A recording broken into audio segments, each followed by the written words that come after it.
Nama jalan, kampung, kecamatan, atau kelurahan di Indonesia umumnya diberi nama berdasarkan keadaan awal atau sejarah daerah tersebut sebelum terjadi pembangunan. Misalnya rawa buaya yang emang dulunya itu berupa rawa-rawa yang ada buayanya. Atau kebun baru yang konon dulu itu di sana emang kawasan perkebunan. Namun di Jakarta Barat, tepatnya di Kecamatan Taman Sari, terdapat sebuah kampung bernama Pecah Kulit. Yang ternyata pemberian namanya juga bukan tanpa alasan.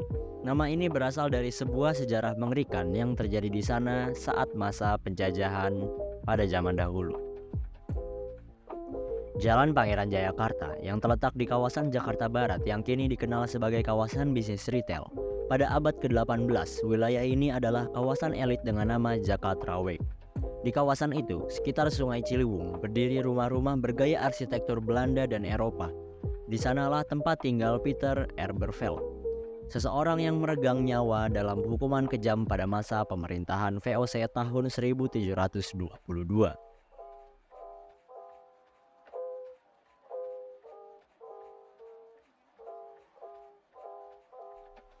Peter Eberveld lahir dari perkawinan Peter Eberveld Senior, seorang pengusaha kulit binatang yang berasal dari kota Eberveld, yang kini termasuk wilayah Jerman, dengan seorang perempuan Jawa. Sumber lainnya menyebut ibunya berasal dari Siam, Thailand.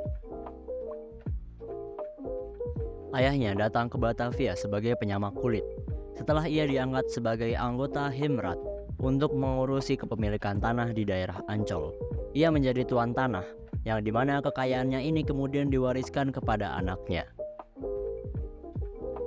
Ia berhubungan baik dengan masyarakat pribumi di sekitar tempat tinggalnya hingga terjalin solidaritas. Suatu saat, VOC menyita tanah milik Eberveld di wilayah Pondok Bambu dengan dalih tanah tersebut tidak memiliki akta yang disahkan oleh VOC.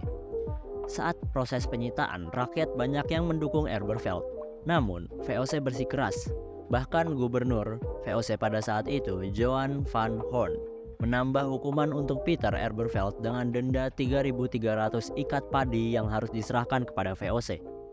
Menurut Hendy Jo dalam bukunya yang berjudul Zaman Perang, Orang Biasa dalam Sejarah Luar Biasa tahun 2015, penyitaan tanah yang terjadi pada tahun 1708 itu menimbulkan dendam dalam benak Eberveld dan rakyat terhadap VOC.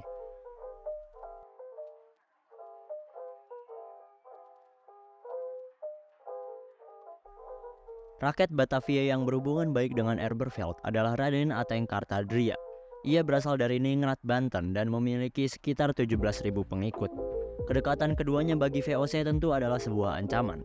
Suatu saat muncul laporan dari seorang budak Peter Eberveld yang membocorkan informasi kepada VOC bahwa majikannya memiliki rencana makar yang akan dilaksanakan pada 31 Desember 1722. Yang dimana jika upaya makar itu berhasil, Eberveld akan menjadi gubernur dan Raden Kartadria menjadi patih, serta beberapa pendukung lainnya diberi ganjaran yang ditentukan oleh partisipasinya.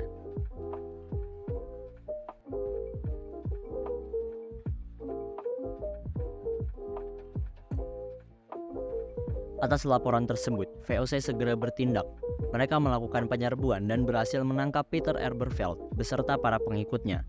Sebanyak 23 orang yang diduga terlibat dalam rencana makar tewas.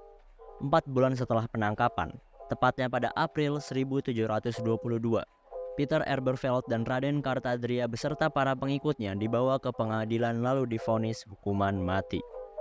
Menurut Alwi Syahab dalam Betawi, Queen of the East tahun 2002, halaman 82, eksekusi mati terhadap Peter Eberveld dan para pendukungnya dilakukan dengan cara yang sangat tidak lazim dan biadab. Tubuh Peter Eberveld beserta yang lainnya masing-masing terikat dalam sebuah kayu salib. Tali-tali pada kayu tersebut terhubung dengan 4 kuda yang masing-masing menghadap arah mata angin yang berlawanan. Maka ketika 4 kuda itu dihela, pecahlah kulit Peter Eberveld dan yang lainnya. Daging-dagingnya dibiarkan sebagai makanan burung-burung. Bahkan sebelum para terhukum benar-benar meregang nyawa, badan mereka dilukai berkali-kali dengan senjata tajam. Eksekusi kejam itu adalah pesan dari VOC kepada masyarakat agar tidak berbuat macam-macam. Tempat eksekusi itu yang kemudian sekarang dinamai Kampung Pecah Kulit yang terletak di Pinang Sia, Jakarta Barat.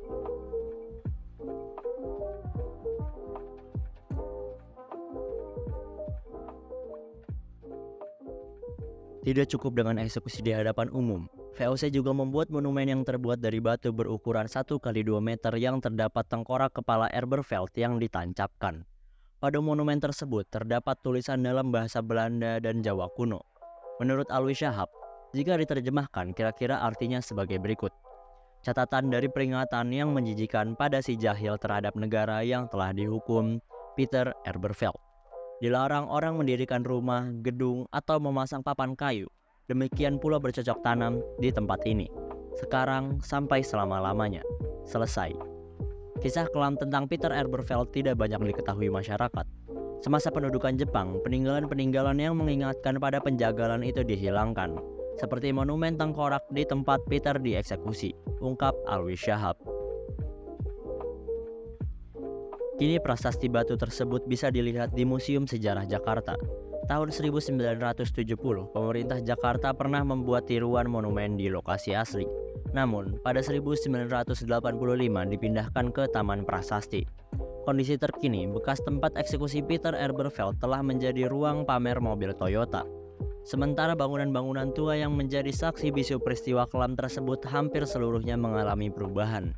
Hanya gereja Sion yang dibangun Portugis sejak tahun 1695 yang masih berdiri tegak.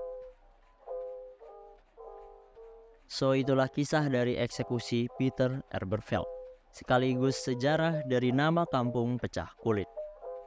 Gimana menurut kalian? Apabila kalian memiliki pendapat, kritik, atau saran mengenai video ini sekaligus channel gue, bisa tulis di kolom komentar. Dan jangan lupa like, comment, share, and subscribe. And yeah, see you on the next video guys.